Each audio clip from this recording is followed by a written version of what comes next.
Welcome back to the journey behind the shark documentary. If you're new here, I'm Gillian. I'm a shark photographer and educator, currently working on my short documentary about sharks.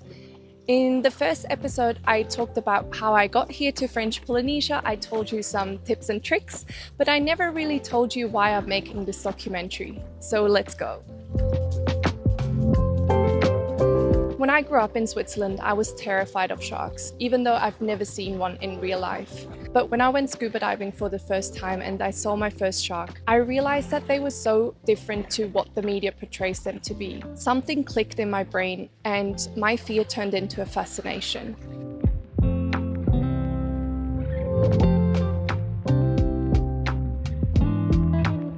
Over the years, I educated myself about sharks, reading books, watching documentaries, but also interning with Swiss shark researcher Dr. Eric Ritter. 10 years ago, I started shark photography because I wanted to show people a different side of sharks, and I got overwhelming response.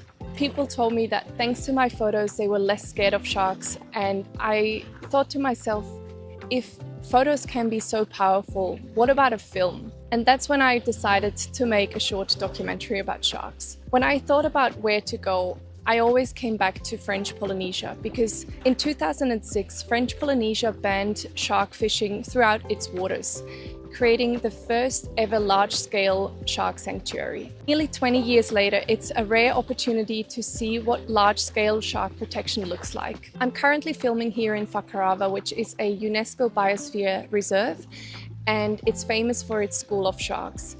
But what surprised me was the amount of life here. Fish, corals, sharks, rays, everything.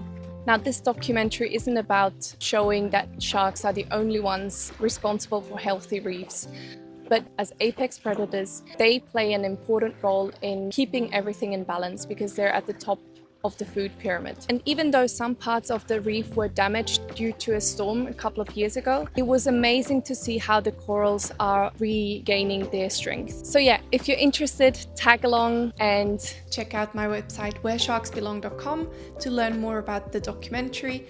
And if you haven't seen it yet, watch episode 1 to see how this journey began. I'll be sharing plenty more behind the scenes as the documentary comes together. So thank you for watching and see you in the next episode. Tschüss!